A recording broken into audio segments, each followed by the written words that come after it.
Well, what's the most poisonous thing that you could possibly face if you dramatized the idea of poison itself? If you wanted people to face what was worst so that they could become strongest? And the answer to that is the most unjust possible painful death and the ultimate confrontation with malevolence. And that's what's dramatized in the Passion story. Now, does that redeem everyone? Maybe. Maybe the idea is that if we were courageous enough to look death in the face unflinchingly, and if we spent our time putting our finger on the source of evil itself, it would revitalize ourselves to a degree that would be unimaginable. This interview with Jordan Peterson and Richard Dawkins was for a long time coming, and it was a pleasure to just sit through the whole thing. And oh my God, the ideas, the concepts they talk about here, you could really sense the clash of two different worlds. While the scientific truth has been dominating predominantly for the past century, the idea that Jordan Peterson has been cultivating slowly in the shadows, slowly in the background, which has now become a phenomenal movement in the very culture itself against the nihilistic philosophy that is being developed at the university level all the way to the world level now. Jordan Peterson perhaps is bringing an antidote to a world which has lost God, or think they have lost God.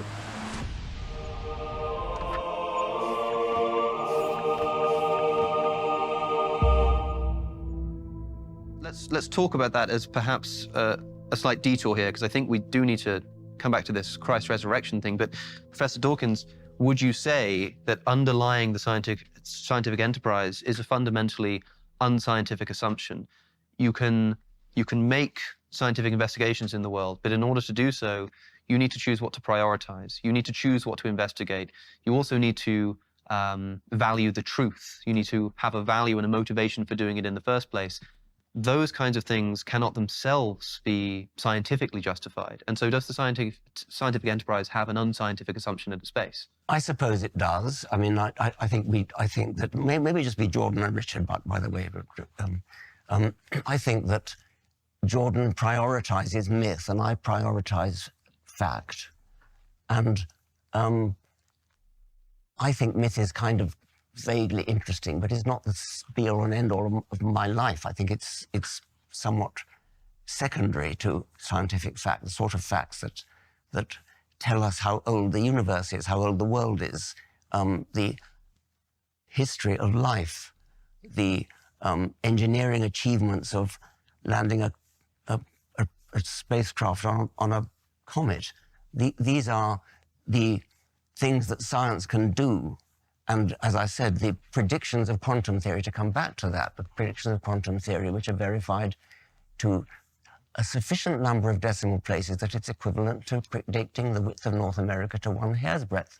Now, that is, however difficult quantum theory is to understand, that is what you can get from quantum theory. Now, the mysteries of the Bible, if they are mysteries, aren't in the same league. I mean, they just don't cut it. But I think what Richard Dawkins fails to understand here is that he has completely, bubbled himself from the possibility of anything being true other than a scientific truth. Is it just me, or I just don't feel like scientific truths can really help us to live our life? Yes, it helps our life in tremendous ways.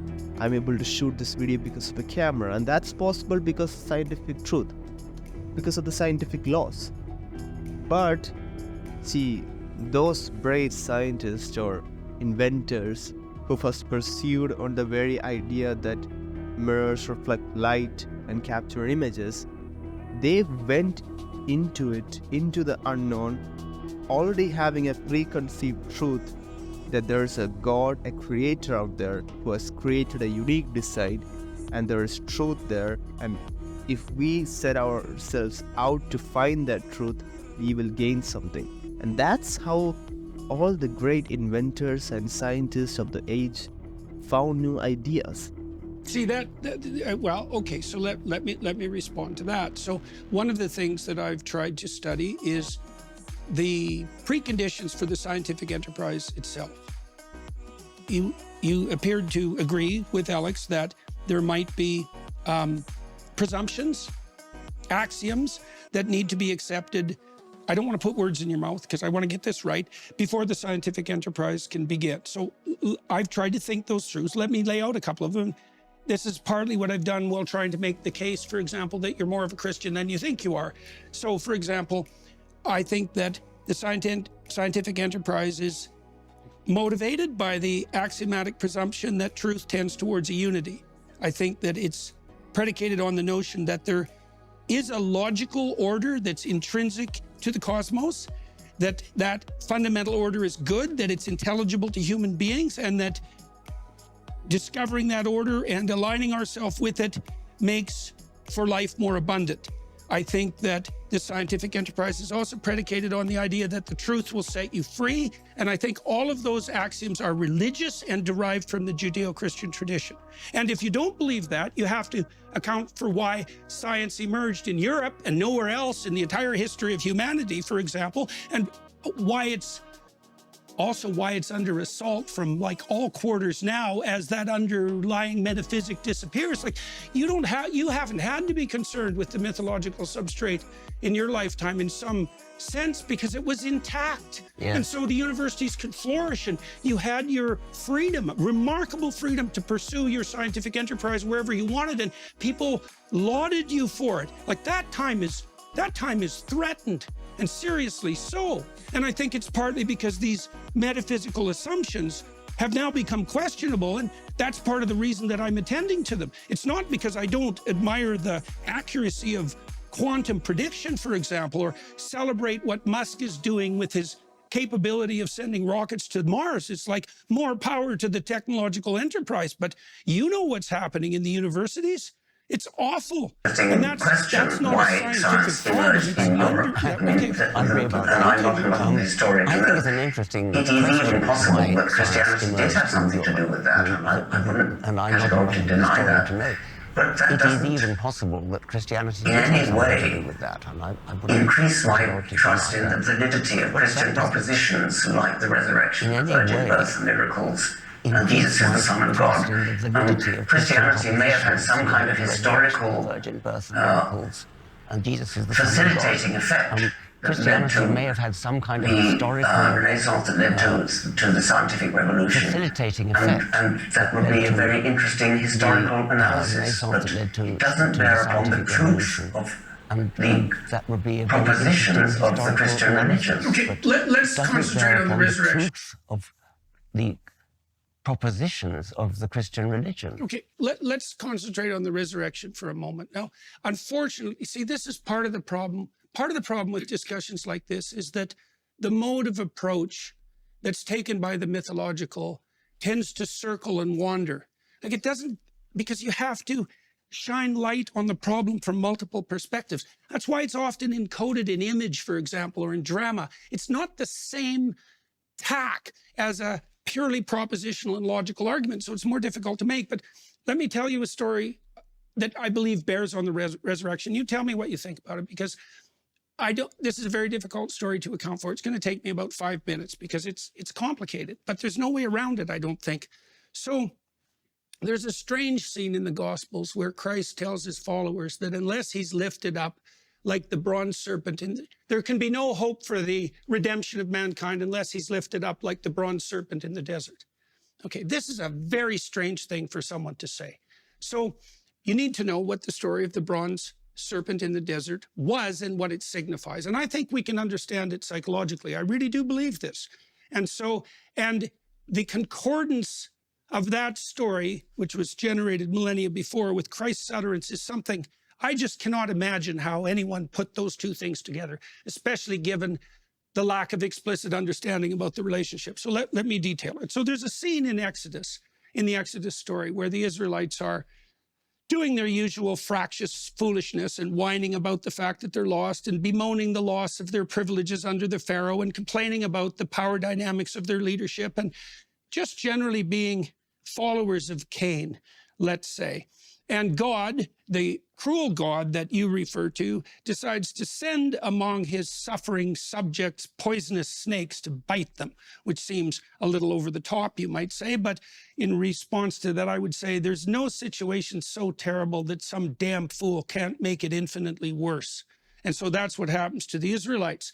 So they're being bitten by these poisonous snakes, and the leaders of the people who've wandered from God go to Moses and they say, look, we know you've got a pipeline to God, and you know, there's a lot of snakes and they're doing a lot of biting, and maybe you could just ask him to, you know, call off the serpents. And so Moses, who's not very happy with the Israelites either, decides that he'll go talk to God.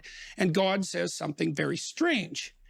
He doesn't say, to hell with the Israelites, more snakes is what they need. And he doesn't say, well, I produced a snake, so I'll get rid of them. He says something very, very peculiar.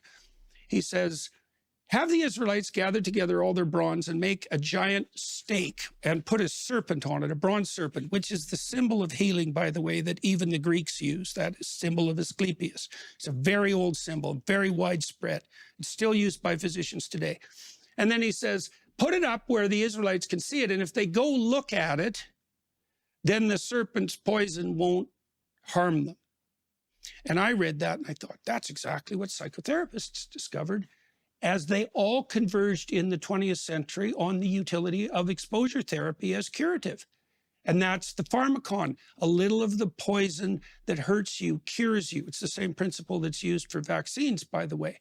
So what we saw in psychotherapy is that if you get people to voluntarily confront the things that are poisoning them, so to speak, that hurt their life, that frighten them and disgust them, they become braver and more well adapted. It isn't that they become less afraid, because that's been very carefully tested. It's that they learn by watching themselves expose themselves to the things that they once fled from, that there's more to them than they think, and that generalizes across situations. And it's the same mechanism that underlies learning as such, because children, when they learn, put themselves on the edge of ragged disaster, and that's where they advance. And so what God tells the Israelites, essentially, in this dramatic endeavor, is that it's better for them to face the terrors that confront them than to be shielded from the terrors, or for them to hide from them. That they'll be better people if they face what's right in front of them, even if it's poisonous. And so it's like, okay, that's pretty damn interesting and quite remarkable. And then that symbol is used, for example, by the Greeks to symbolize medicine as such. But then there's this additional weird twist, which is Christ identifies with that bronze serpent. You think, okay, that's a very peculiar thing for anyone to do. What exactly does that mean? Well, so then you might say, well, what's the most poisonous thing that you could possibly face if you dramatized the idea of poison itself? If you wanted people to face what was worst so that they could become strongest? And the answer to that is the most unjust possible painful death and the ultimate confrontation with malevolence. And that's what's dramatized in the Passion story. Now, does that redeem everyone? Maybe. Maybe the idea is that if we were courageous enough to look death in the face unflinchingly, and if we spent our time putting our finger on the source of evil itself, it would revitalize ourselves to a degree that would be unimaginable. Wow, I'm absolutely thrown away by that sentence. The very idea that if you have the courage to face death head-on in the face of innumerable danger, and that itself can redeem you to the point of resurrection, and even may not on a physical level, but on a psychological level, yeah, when you face your fears, it does redeem you. It makes you a different person. And in the case of Jesus Christ, well, if he is, as put it in the Bible, God himself, if Jesus did that, I'm pretty sure it would expand not just on a psychological level, but even to the point of resurrection of the body itself. Now, as a biologist, you can think about this too, because I don't remember the philosopher who said it. I think it was Whitehead, but that might be wrong. We let our ideas die instead of us. Right? So human beings have evolved so that we can undergo these deaths of our own ideas and the rejuvenation that emerges in consequence of that. That seems to be something like evolution towards what? Towards the process of sacrificial logos as the thing that redeems human beings. And that makes us biologically unique too, because we can die in ideation and imagination instead of dying in actuality. Does that fundamentally redeem us? Does that deliver us from death and evil? Maybe. Like, the job isn't done, obviously. Well, that was certainly an interesting debate. And my key takeaway from here is this: the narrative world and the objective world do indeed collide. And this collision is where we are. Our lives are a reflection of this very collision, because we live in a subjective experience in an objective world. And we try to navigate through this objective world with scientific truths. But perhaps that is not merely enough, because although scientific truth cast a light on many things that were unknown to us, hidden in the darkness, now we have reached a point where we don't even understand how we as human beings function in this world. Many things are unconscious to us. Many things of how we lived, the way we should have lived, the way we don't live. But a lot of these truths are embodied in the stories from the Bible, the stories from the mythologies, the story from fairy tales. And in those are inscribed an eternal truth of the way we live.